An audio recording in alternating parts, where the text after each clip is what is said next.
Gurubhyo Namaha. Welcome to your Divine Prayers channel. Learn chanting Sanskrit sloka with ease. Today we will chant Sinusimha Kavacha Stotram. It is a powerful prayer offered by Prahlada Maharaj for seeking the protection and blessings of Lord Nrsimha. The verses of Nrsimha Kavacham describes the wonderful form, unlimited powers and divine activities of Lord Nrsimha. Nrsimha Kavacham Vakshe Prahladenoditam Pura Sarva Raksha Karam Punyam Sarvopa Drava Nasanam. Nrsimha Kavacham Vakshe Prahladenoditam Pura Sarva Raksha Karam Punyam Sarvopa Drava Nasanam. Nrsimha Kavacham Vakshe Prahladenoditam Pura Sarva Raksha Karam Punyam Sarvopa Drava Nasanam. Sarva Sampatkaram Chaiva Swarga Moksha Pradayakam Dhyatva Nrsimham Devesham Hema Simhasana Stitam. Sarva Sampatkaram Chaiva Swarga Moksha Pradayakam Dhyatva Nrsimham Devesham Hema Simhasana Stitam. Sarvasampatkaram Chaiva Swargamoksha Pradayakam Dhyatva Nrsimham Devesham Hema Simhasana Stitam. Vivrutāsyam Trinayanam Sharadindu Samaprabham Lakshmyalingita Vamangam Vibhuti Bhiru Pashritam. Vivrutāsyam Trinayanam Sharadindu Samaprabham Lakshmyalingita Vamangam Vibhuti Bhiru Pashritam.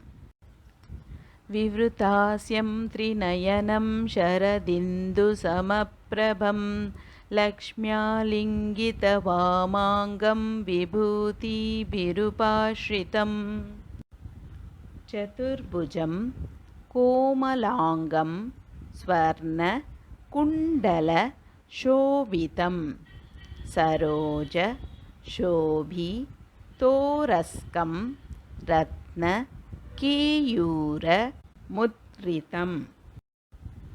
Chaturbhujam Komalangam Swarna Kundala Shobhitam Saroja Shobhi Toraskam Ratna Keyura Mudritam.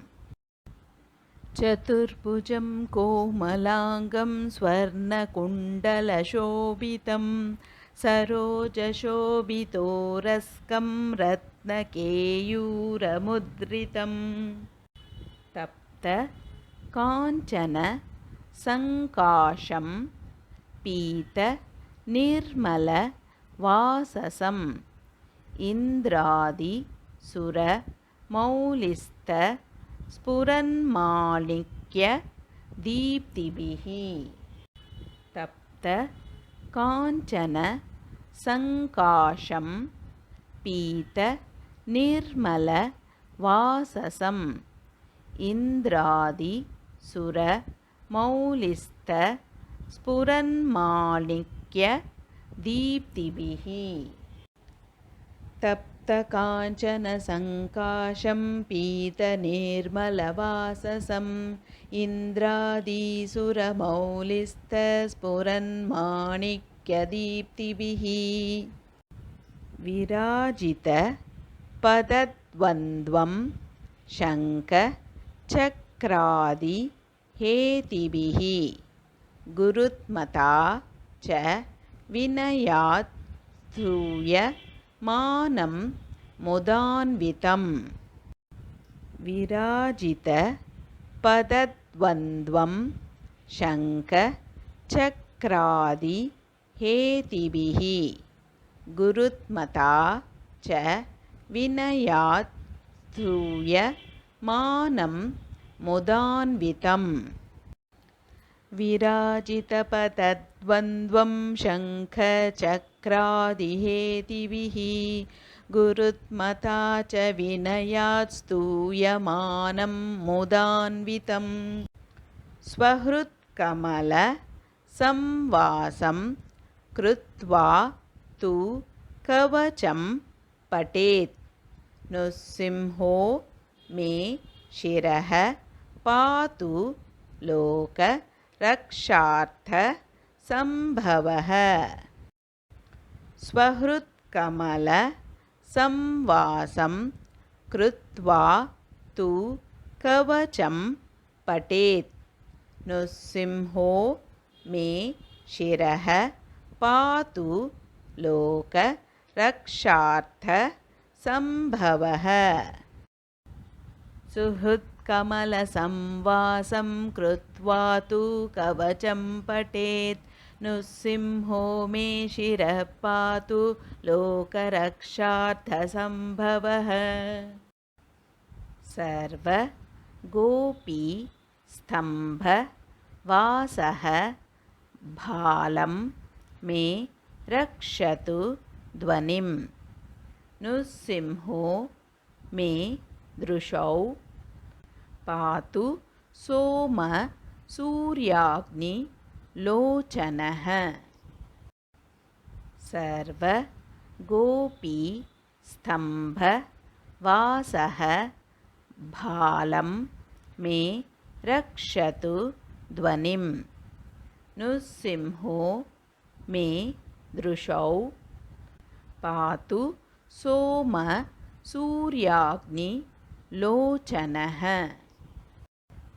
सर्वगोपीस्तम्भवासः भालं मे रक्षतु ध्वनिं नृसिंहो मे दृशौ पातु सोमसूर्याग्निलोचनः स्मृतिं मे पातु नृहरिर्मुनिवर्यस्तुतिप्रियः नासं मे सिंहनासस्तु मुखं लक्ष्मीमुखप्रियः स्मृतिं मे पातु नृहरिर्मुनिवर्यस्तुतिप्रियः नासं मे सिंहनासस्तु मुखं लक्ष्मीमुखप्रियः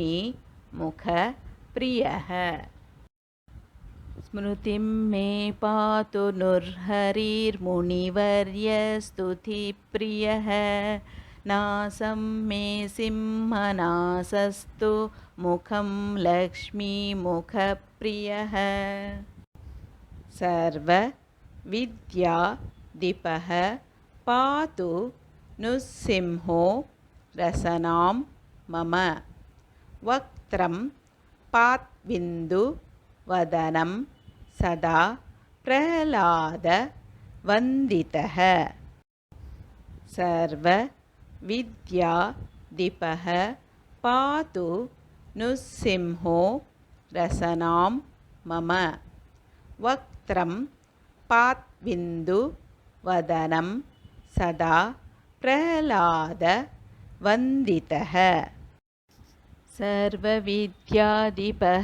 पातु नृसिंहो रसनां मम वक्त्रं पात्विन्दुवदनं सदा प्रह्लादवन्दितः